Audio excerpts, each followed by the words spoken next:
Olá pessoal, neste vídeo vamos ver como avaliar e tratar costelas. O que nós devemos saber para realizar uma boa avaliação e tratamento dessa área tão importante no ser humano? Muitos ossos, articulações, estruturas, áreas de integração, uma anatomia complexa, pontos de ligações do quadrante superior e inferior. Diante de tudo isso, como avaliar e como tratar?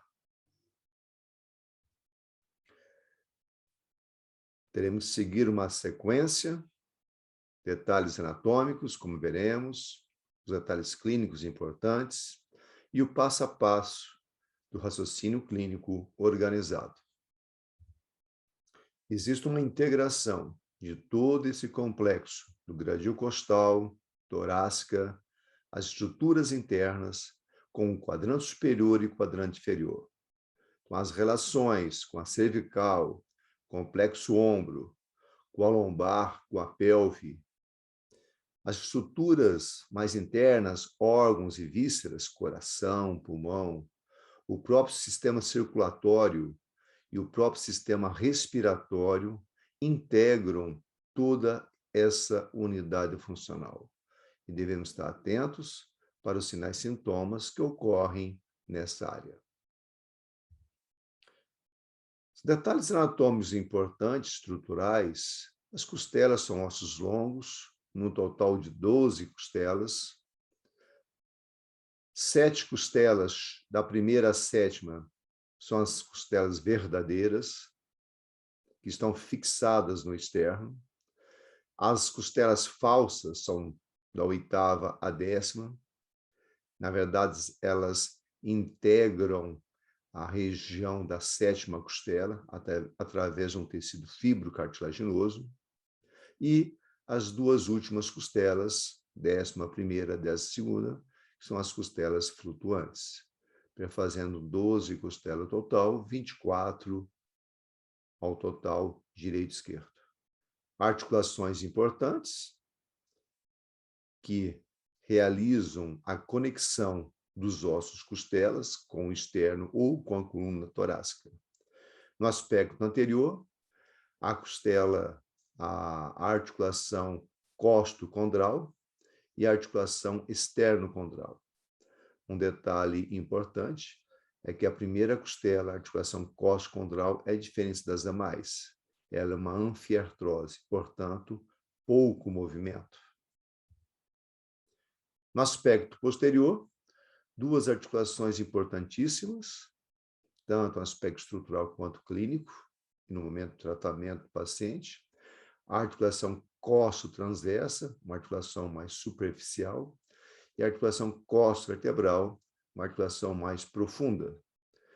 Temos que analisar os detalhes de cada uma dessas articulações, até para, lá na frente, tomarmos decisões importantes no aspecto de selecionar a melhor técnica para o paciente. Como disse anteriormente, as costelas, elas são ossos longos, portanto, fica muito mais fácil no momento de tratarmos o paciente com sinais e sintomas no aspecto anterior, principalmente quando envolva da terceira à quinta ou à sexta costela, devido ao posicionamento das mamas. Nesse aspecto, sintomas da região dificulta o tratamento na terapia manual. E, por ser longos ossos, nós temos acesso no aspecto lateral ou mais posterior, onde podemos tratar sinais e sintomas anteriores do paciente. Esta é uma facilidade para a nossa tomada de decisões no momento de selecionar a melhor técnica para o nosso paciente e o local de tratamento. Sendo osso longo, essa conexão nessa visão nos mostra realmente a articulação costo-transversa mais superficial, a articulação costo-vertebral mais profunda, fixada ali no corpo vertebral, e anteriormente a articulação externo o costocondral ou esternocondral, fixada ali no externo.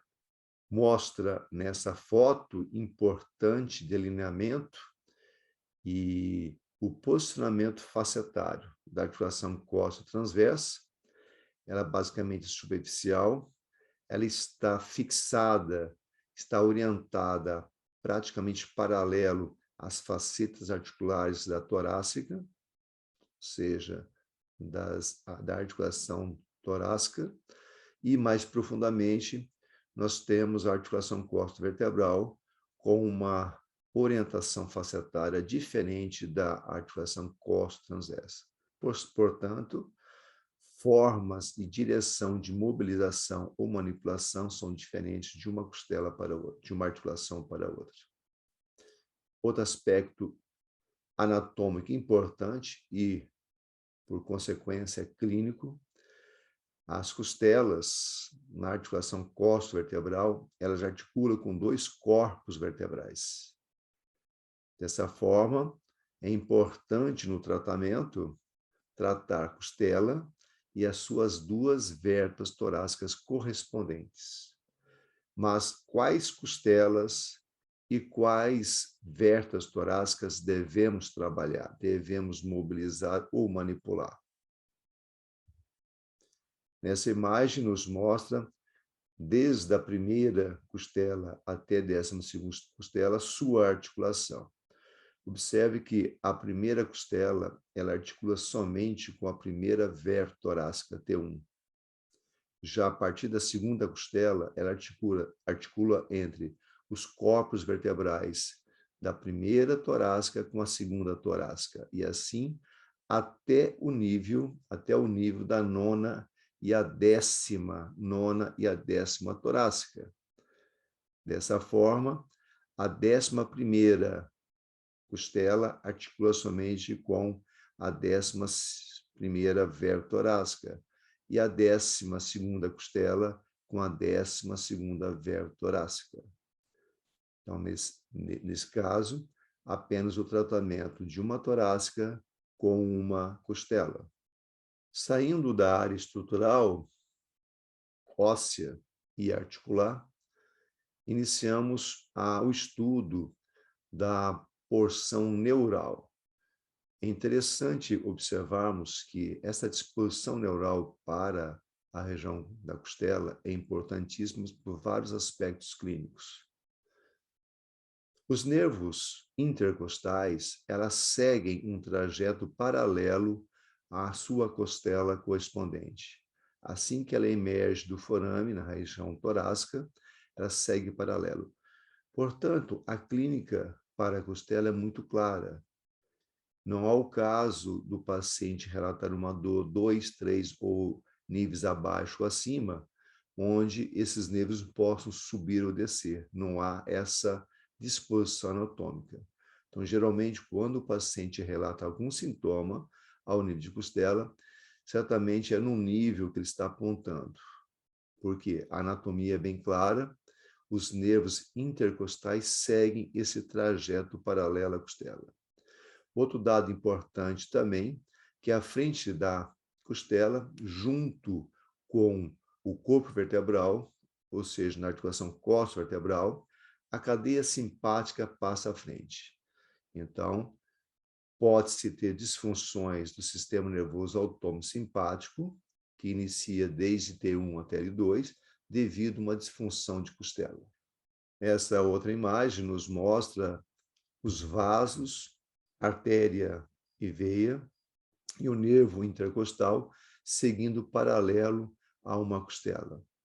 Então, disfunções, novamente, disfunções clínicas de costelas, elas realmente mostram que o local, o site, a topografia é onde o paciente geralmente aponta com o dedo.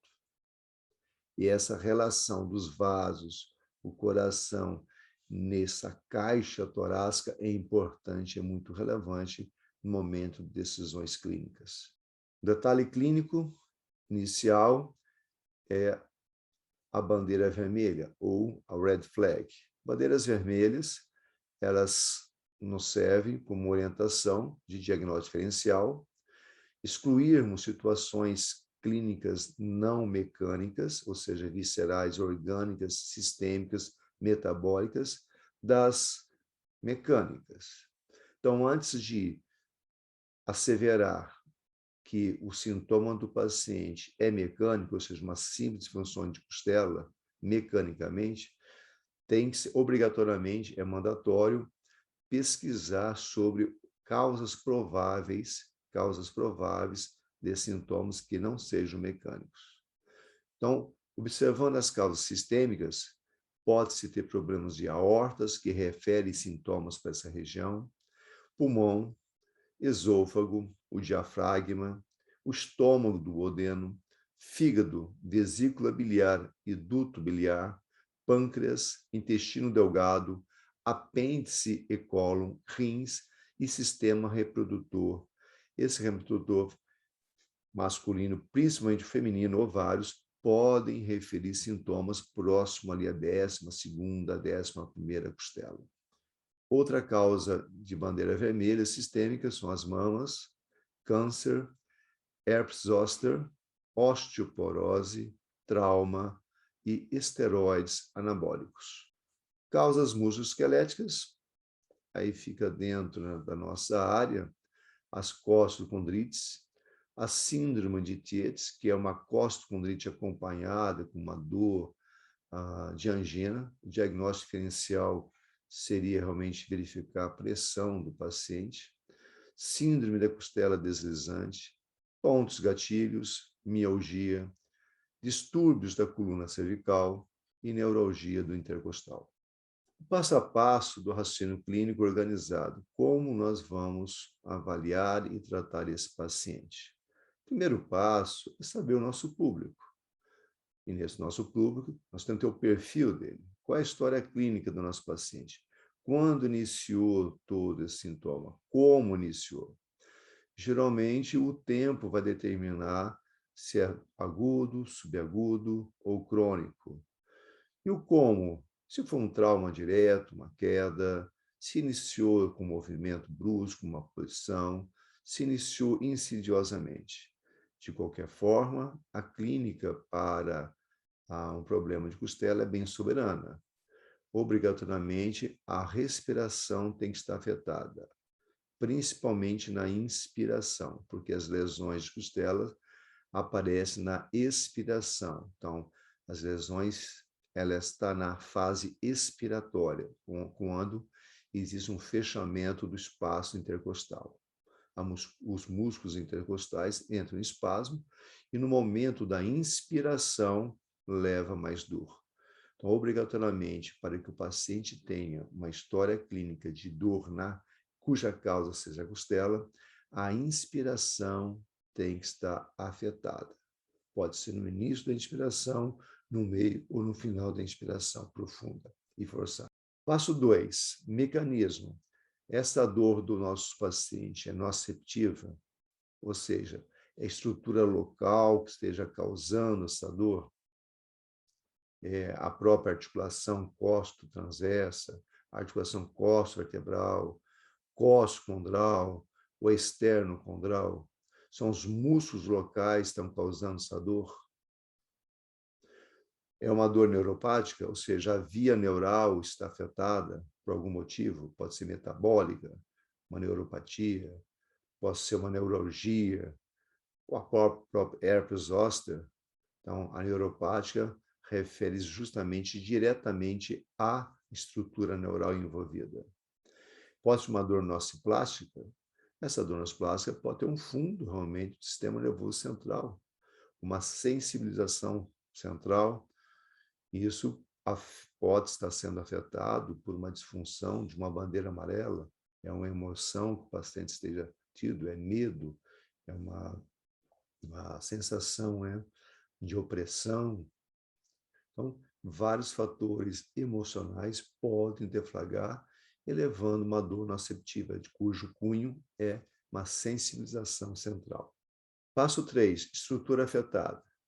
Bandeira vermelha, já foi visto, tem se dado um diagnóstico diferencial via médica.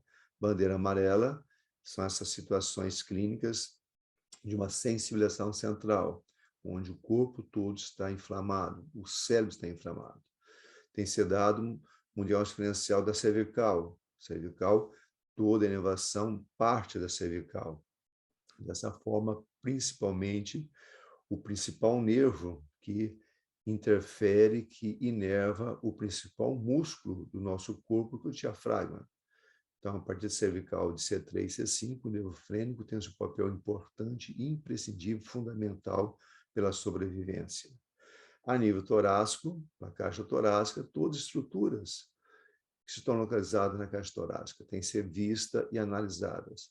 As articulações da costela, como já foi visto, e o complexo pélvico, devido à integração dos grupos musculares, da face, tóraco-lombar, de toda essa conexão que existe desses dois complexos, tanto o pélvico quanto o complexo escapular, e a caixa torácica está nesse meio de integração.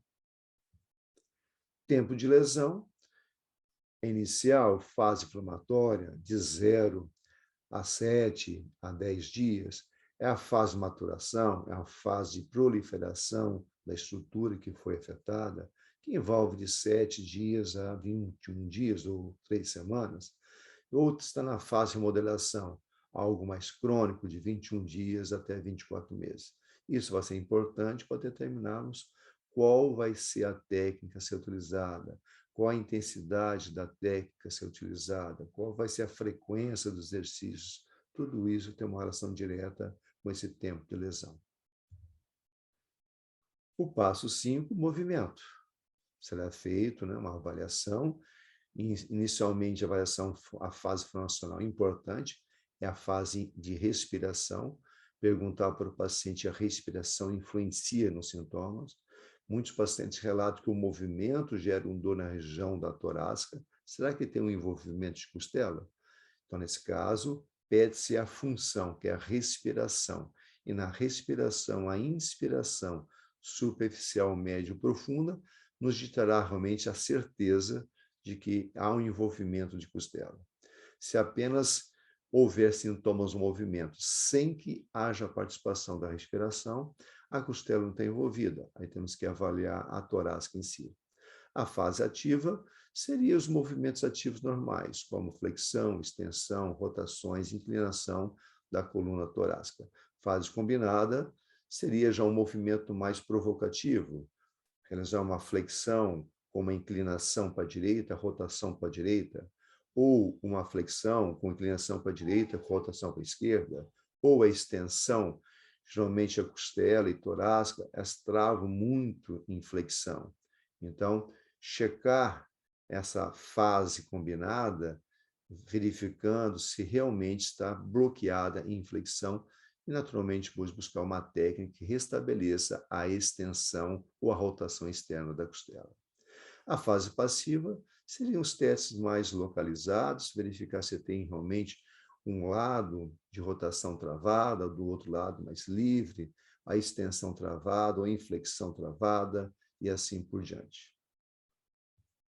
O passo 6, tomar decisão. O que nós vamos fazer com o nosso paciente? Então, eu coloco um caso clínico aqui, para nós tomarmos nossa decisão e verificarmos se o paciente tem ou não tem algum problema realmente mecânico, e entramos com as ideias de técnicas que eu coloco para vocês. É um paciente de 35 anos, masculino, tem dor na respiração profunda, localizada na região torácica, T3 à esquerda. A dor é nociceptiva, ou seja, realmente a estrutura local que está afetada, uma articulação. O item 3 seria, não tem bandeira vermelha, foi checado todo essa parte clínica, não mecânica, não há bandeira amarela, e a articulação costo-vertebral está hipomóvel, é mais profunda devido à respiração profunda do paciente. A quarto item, a fase está na fase de remodelação, ou seja, além de 21 dias, já com sintoma, já está numa fase já crônica. Os movimentos, a fase funcional, a respiração profunda está com dor, comprovando que pode ser a articulação costo-vertebral afetada. A fase ativa, extensão torácica alta restrita sem dor, apenas bloqueada, ou seja, está numa lesão de flexão. Passo 6, tomar decisão. Qual é a técnica a ser utilizada? Decisão 1, devido a uma questão da articulação costo-vertebral está afetada, e eu optei por essa melhor técnica, o paciente sentado, realizando a técnica, então, a mobilização da articulação costo-vertebral com o paciente sentado, uma adaptação que eu faço da técnica do conceito Maitland.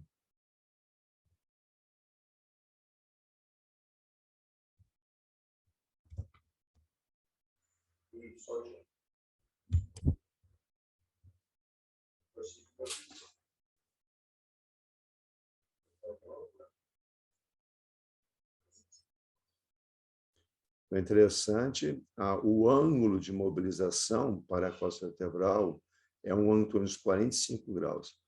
O que é mais fácil para identificarmos é realmente colocarmos nosso polegar sobre a costela, nesse caso foi a terceira, e essa mobilização, o sentido da mobilização, pedir que o paciente faça uma inspiração, e na expiração nós observamos o sentido da mobilização. Essa é a ideia de nós trabalharmos a costela. Então, não é algo mais complexo, fica fácil quando nós sabemos e observamos e visualizamos a costela que estamos trabalhando. Nesse modelo do Maitland, mobilizamos 60 mobilizações em 1 minuto e, em seguida, retestamos o movimento, ou seja, pedimos uma inspiração para o paciente profunda e verificamos se diminuiu o sintoma ou não. No caso da respiração, nós podemos, enquanto mobilizamos, pedimos para o paciente observar se está melhorando o sintoma ou piorando ou não mudando nada. Segundo a tomada de decisão, optei por uma mobilização da torácica alta com o paciente sentado também. Aí selecionei a técnica do Mulligan, o Negs reverso, onde eu libero vários níveis de mobilização, desde C7, T1, T1, T2, T2, T3, T3, T4. Nessa técnica eu libero para restabelecer a extensão, que foi uma restrição desse paciente, mais à esquerda.